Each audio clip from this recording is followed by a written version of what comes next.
Because some journeys are better taken together. Let's walk the talk. 7:02. 8 minutes now, it is to 5 o'clock. Let's talk about blood services, shall we? Michelle Vermeulen is the head of marketing and PR at the Western Cape Blood Services. Michelle, a very good morning and welcome to the show. Good morning, Africa. Thank you for having me on the show this morning. Unfortunately, whenever we talk, it means there's a shortage of blood. What are you short of this time around? Africa, at this point, we are critically low on stocks. We've got quite a few of our blood groups at the moment that is below the required 5 days. Some of the blood groups that are really critical, O positive, O negative, that's hovering around 3 days, 2 days. Our A positive has also now gone under the 5 days.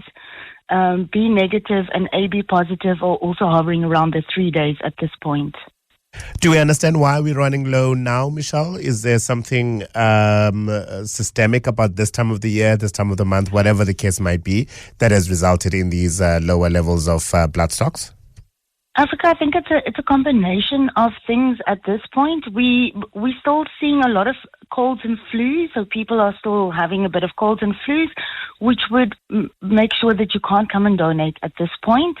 We've been seeing an increase in demand, so there's the usage has increased. And then also this time of year, we start seeing a bit of decline in collections. In other words, people are not going out as much to donate. So all of those factors combined then result in us sitting in this, in what we're currently sitting in. Remind me, so if I do have a cold and I went to go visit with my doctor the other day for my nephew, and he told me one goes on coughing and sneezing and having a nasal drop for up to 3 weeks afterwards. And some people it's been so severe that they need to take antibiotics, for example. So if you are receiving treatment for a cold or the flu, you cannot be donating blood, can you? No, you can't. So if you have a cold and flu, unfortunately, you cannot donate blood, but you can come back 7 days after you've completed your treatment. Then you can come back and donate. So it is to ensure that you are healthy as well when you do come and donate. And of course, remind me the number of days that would have needed to pass since the last time you donated, because it's not a case of if Rowan had healthy blood and he donated last week that he can go back next week, hey? Unfortunately not. So you can come and donate every 56 days. That's roughly every 2 months that you can come and donate. All right. Where can people go and donate, Michelle? So today we've got quite a few clinics on. We've got our fixed sites at N1 City, Long Street, Somerset Mall, Blue Route Mall, Kenilworth Centre. And then we've also got in some areas Promenade, Strandfontein, Plumstead, Tableview, Athlone. And then in other areas in the Western Cape, we've got George, Culloden and Kleinmond as well. So if you're on those areas, please go and donate. Otherwise, you can send us a WhatsApp and we will tell you where there is a clinic close to you in the next couple of days, and that WhatsApp number is 060-549-7244. And remind us what the process involves. So let's imagine I go to N1 City Mall. What's going to happen? So once you arrive there, you will fill in the questionnaire. That's always the first step, whether you're a new donor or regular donor. Once that's complete, you will go to the first station where they will complete all your details on our system. Then you will proceed to have your hemoglobin level checked. So for females, it needs to be 12.5 and for men, 13.5 in order to proceed. The sister on duty will then go through your questionnaire with you and discuss all your details. From there, you'll receive your pack, your blood bag, and all your tubes, and then we will show you to your bed.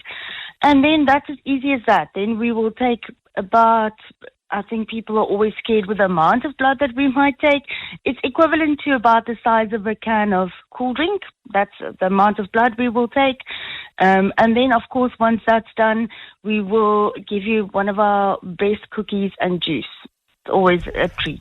And out of interest, on average, how long will that process last? Is it a 20-minute in and out or slightly longer?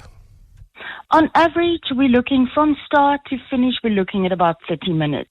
Some of our regular donors in out very quickly, but for first-time donors, we do want to take you through the whole process as well. So that might take on average about 30 minutes. Absolutely. We cannot stress enough the importance of answering your questions to the questionnaire as honestly as possible, because it's an essential part of the screening process, right, that the blood services undertakes. That's 100%. So we want to ensure that the person coming to donate is healthy as well. So we want to make sure that we take care of your health. And then, of course, the person on the other side, the patient in the hospital, we need to ensure that that blood and blood products is as safe as possible for that person. So that is exactly what you're saying. A person needs to be very honest with that questionnaire to ensure that the blood product we give to that person at the end of it, in the hospital, receives a good product. Yeah. If somebody's listening to us and says, I'm not sure what blood type I am, and therefore if you've got good enough stocks of A negative and B positive, should I be coming anyway? The answer is yes, right? You will find out what blood type it is, and you can never really have enough blood in that fridge, I don't imagine. 100%. So if you don't know your blood type, still come out today, come and donate. Once that process is done, we will give you some details where to log in on our app, and then your blood group will then be on the app as well. But if you are one of those blood groups I didn't mention this morning, please come and donate. We need to ensure that we've always got 5 days blood stock in all of our blood types. Your website, which I'll direct listeners to, is wcbs.org.za. That's WCBS for Western Cape Blood Services .org.za. There, listeners will be able to find out even more information on what we've discussed so far. Hey, Michelle. That's correct, yes. So if one of the clinics I mentioned this morning doesn't suit you, go to the website, go see where we are in the next couple of days.